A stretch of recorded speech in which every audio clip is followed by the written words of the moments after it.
네, 안녕하세요. 소개받은 시니어 금융교육협의회 사무총장 오영환입니다. 디지털 시대를 살아가는 시니어의 금융소의 문제점과 해결 방안에 대해서 말씀드리겠는데요. 좀 전에 이제 금융연구원의 이순호 연구위원님께서 좋은 발표해 주셨고요. 그중에서 고령층이란 말씀을 단어를 쓰셨는데 저는 시니어라는 단어를 쓰도록 하겠습니다. 시니어는 법적인 용어는 아니지만은요, 통상 50세 이상 노인층까지를 이제 포함하기 때문에 시니어라는 단어를 가지고 말씀드리도록 하겠습니다. 우선 서론입니다. 국내 인터넷 사용과 스마트폰 보급률이 95%를 넘어서 우리나라의 정보화 수준은 이미 성숙기에 접어들었습니다. 그리고 코로나로 인한 비대면의 생활화는 디지털 금융 거래를 더욱 활성화시키고 있는데요. 다만 상대적으로 시니어 세대의 디지털 금융 거래 수준은 저조한 것이 현실입니다. 2021년 정보화진흥원의 자료에 의하면 국민의 정보화 수준과 온라인, 모바일 뱅킹 서비스 이용률은 연령별로 큰 차이를 보이고 있고, 연령이 증가할수록 스마트폰 및 인터넷 이용률은 현저히 낮아졌습니다. 특히 고령층에서도 전기 노인과 후기 노인의 정보 격차가 크게 나타났습니다.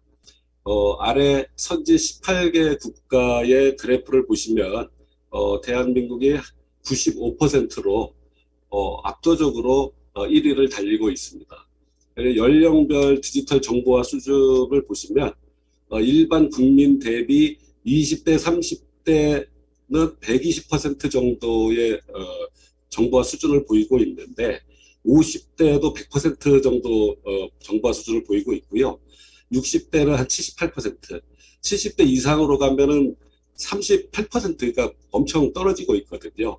그래서 고령층에서도 전기 노인과 후기 노인의 정도 격차가 크게 나타나고 있다. 이렇게 말씀드릴 수 있겠습니다.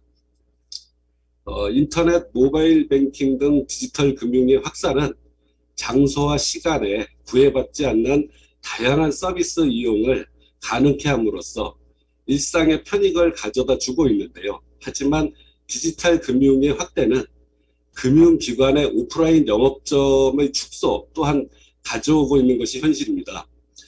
지난 한 해 폐쇄된 은행 점포는 약 303개에 달하고 있으며 향후 지속적인 폐쇄가 예정되어 있습니다. 은행연합회 자료를 보셔도 국내 은행 점포 추이가 있는데요. 굉장히 많은 점포가 폐쇄되고 있습니다. 은행들은 점포 폐쇄에 앞서 고객에 미칠 영향과 대체 수단 등에 대한 내부 분석과 영향 평가를 하고 점포 폐쇄 관련 내용을 사전에 홈페이지, 영업점 등에 게시 및 공지하고 있는데요. 하지만 그 지역의 시니어들에게 대안을 제시 못하고 있는 것 또한 현실입니다. 디지털 금융시장의 확대에 제대로 적응하지 못하는 계층은 문명 발전의 혜택도 받지 못함은 물론 새로운 사회적 현상에 참여하지 못하고 배제되는 사회적 소외에 직면하고 사회 발전의 역설에 노출되게 되는데요. 새로운 기술에 대한 수용성이 낮은 시니어 계층의 경우는 디지털 기술의 발전이 낳은 사회적 현상으로부터 소외에 특히 취약한 것으로 알려져 있습니다. 이에 시니어들의 금융소외 실태와 문제점을 파악하고 해결 방안을 찾아보고자 합니다. 먼저 금융소외라는 말을 썼는데요. 금융소외는 자신이 속한 사회에서 정상적인 사회생활을 영위할 수 있도록 해주는 제도권 금융기관의 금융서비스 및 금융상품에 접근할 수 없거나 이용할 수 없는 배제된 상태를 의미하는데요. 금융포용과 반대되는 개념입니다. 금융서비스 이용이 없는 계층 중에서는요. 자발적으로 스스로 배제하는 경우도 있고 비자발적으로 배제될 수가 있는데요.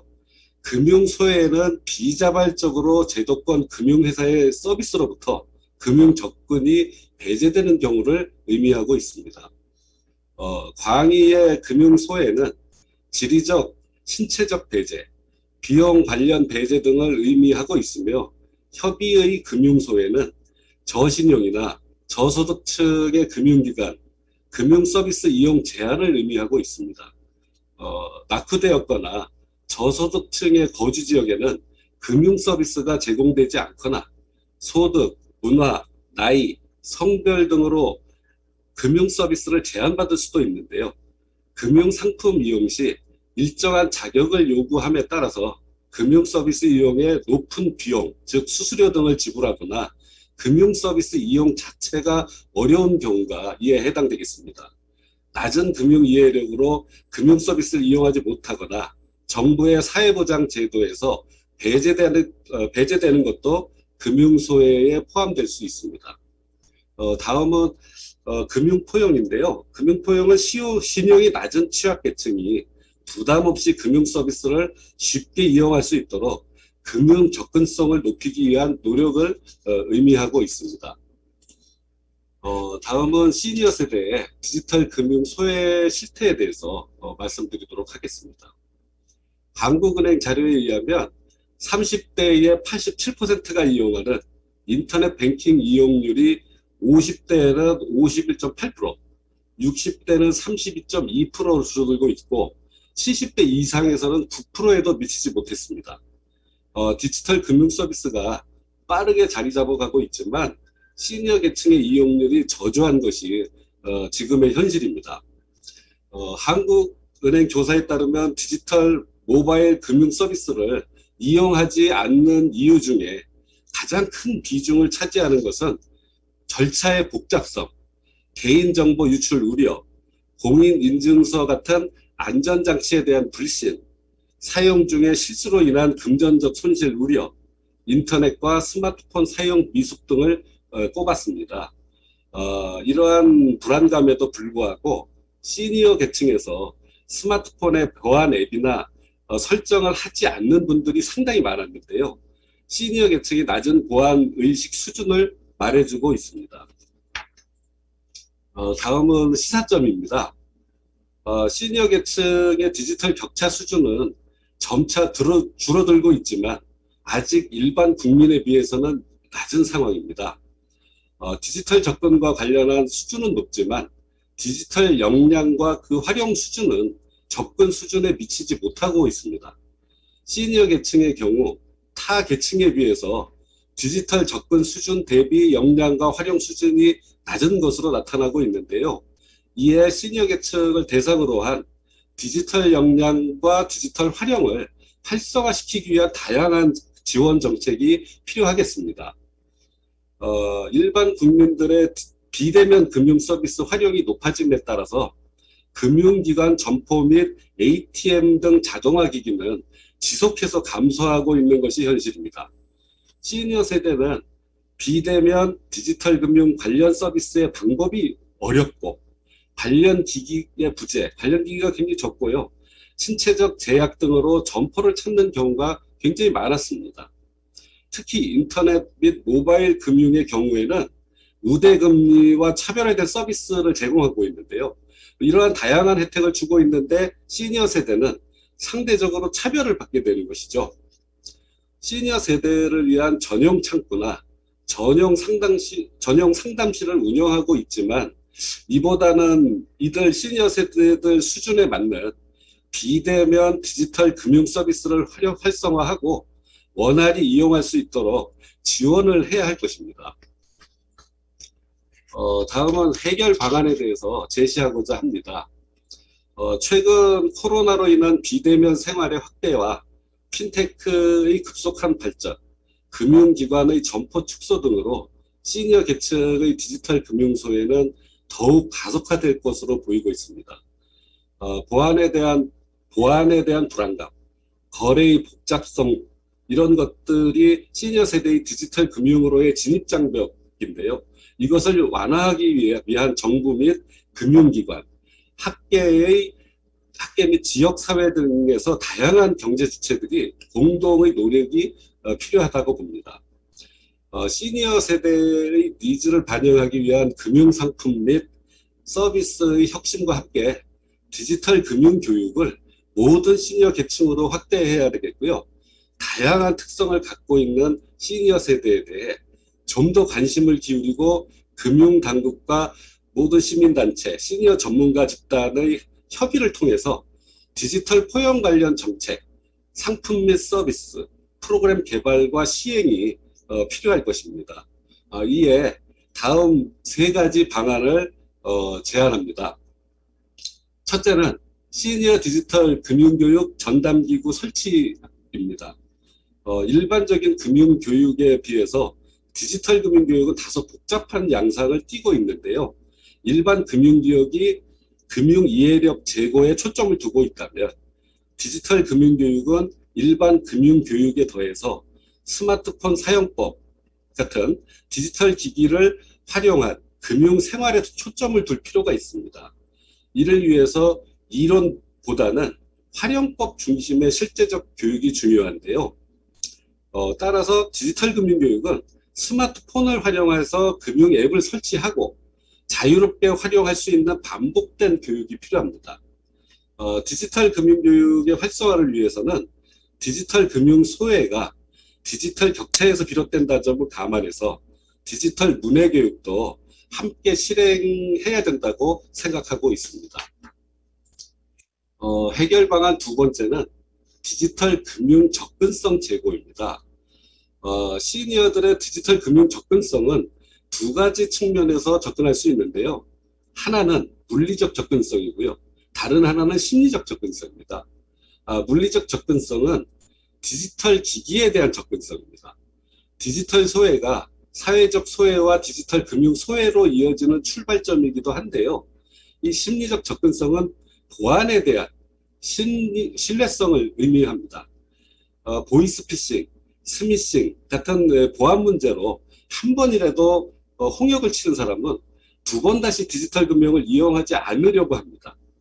현재 디지털 금융을 이용하지 않는 분들은 보안 문제를 그 중요한 이유로 들고 있습니다. 이러한 보안 문제는 금융사고의 방지를 넘어서 새로운 금융시장의 창출이라는 시각을 가지고 볼 필요가 있습니다. 시니어 전용 금융회사를 표방하는 미국의 트루링크 파이낸셜이 좋은 예라 할 수 있는데요. 사전에 또는 사후적으로 금융사고를 예방할 수 있다는 점에서 아주 유용한 시각을 제공하고 있습니다. 즉 가족이라는 조력자가 시니어의 금융생활 안정성을 지키는 역할을 하도록 설계되어 있다는 점이 바로 그것입니다. 잠깐 소개를 드리면 창업자 카이 스태치코 콤베는 어느 날 그 치매를 앓고 있던 자신의 할머니가 번번이 텔레마케터와 그 판매원들에게 속고 있다는 것을 알게 됩니다. 판단력이 떨어진 할머니에게 텔레마케터 판매원들은 할머니가 가지고 있는 은퇴자금 중의 일부를 필요 없는 물건을 구매하는 데 쓰게 만들었습니다. 더 나아가서 금융사기 피해까지 입히는 상황이었는데요. 이에 카이는 2012년 시니어 금융사기를 예방하고 시니어의 은퇴자금을 보호 관리할 수 있는 시니어 전용 신용카드 회사 트루링크 파이낸서를 설립하고 시니어만을 대상으로 하는 현금카드, 캐시카드를 만들어 서비스를 시작했습니다. 이 현금카드는 시니어의 가족이 스마트폰이나 인터넷으로 시니어의 카드 사용 금액 한도를 정할 수 있게 했고요. 사용처를 특정 식료품 가게나 약국, 이런 병원이나 이런 등으로 한정할 수 있게 만들었습니다. 그로 인해서 금융사기로 인한 무분별한 지출도 예방할 수 있었습니다. 또한 의심되는 지출이나 평소와 다른 지출이 발생하는 경우 가족들에게 이메일이나 문자로 경고 메시지를 보내주는 기능도 있는데요. 미국은 2015년에 이미 금융사기로 인한 시니어들의 피해액이 약 10억 달러를 넘어섰습니다. 이런 금융회사의 필요성은 앞으로 더욱 커질 텐데요. 이 트루링크 파이낸셜은 뉴욕타임스라든지 US 뉴스라든지 미국 유명 대중매체에도 소개될 정도로 화제의 기업이 되었고요. 340만 달러의 외부 투자를 유치해서 시니어들의 신용 점수를 보호하기 위한 사업도 진행하고 있고요. 최근에는 단순히 시니어뿐만 아니라 일반인에게도 금융사기 예방 및 재정 관리 서비스를 확대하고 있습니다. 이러한 부분은 시니어 비즈니스, 실버 산업에도 좋은 그런 예가 될 것으로 생각됩니다. 다음에 세 번째 해결 방안으로 디지털 금융소의 실태 파악이 필요하다고 생각합니다. 시니어 세대의 디지털 금융 소외를 해소하기 위해서는 디지털 금융 교육의 확산과 함께 현실에 대한 정확한 진단과 실태 파악이 필요합니다. 앞서 제시한 디지털 금융 교육 실행 기구의 안정적 운영을 위해서도 필요하지만 디지털 금융 소외 해소라는 목적을 위해서 현실에 대한 정확한 진단이 필요한데요. 이는 향후에 디지털 금융 소외 해소를 위한 제도적 뒷받침의 기초자료로도 활용될 수 있을 것입니다. 일부 공공기관에서 디지털 격차와 관련된 조사도 하고 있고요. 디지털 금융 사용 실태 관련 조사도 실시하고 있지만 인구 비례 할당 조사 방법의 특성상 시니어 세대 일부만 반영돼서 시니어 세대의 디지털 이용 및 소외와 관련한 전반적인 실태 파악까지는 아직 이르지 못하고 있는 것이 현실입니다. 조사 분야 또한 은행 업무에 많이 집중되어 있어서 시니어들이 100세 시대를 안정적으로 살아가는 데 중요한 요소인 보험 및 금융 투자 상품, 여신 금융 등과 관련한 조사는 원활하게 이루어지지 못하고 있는 실정입니다.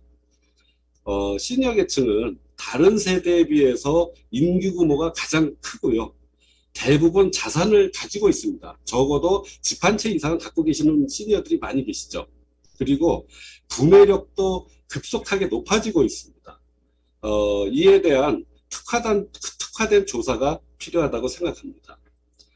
시니어 계층을 하나의 동일 집단으로 묶을 수는 없다고 보고 있고요.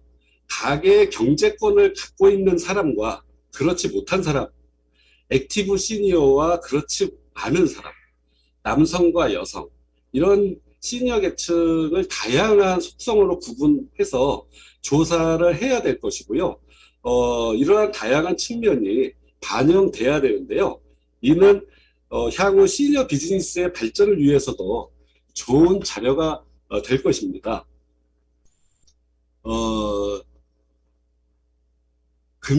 문맹은 생활을 불편하게 하지만 금융 문맹은 생존을 불가능하게 한다. 이 앨런 그린스펀의 말인데요. 디지털 시대를 사는 시니어들에게 금융 문맹으로 인한 금융 소외가 더 이상 있어서는 안 되겠습니다. 이것으로 발표를 마치겠습니다. 감사합니다.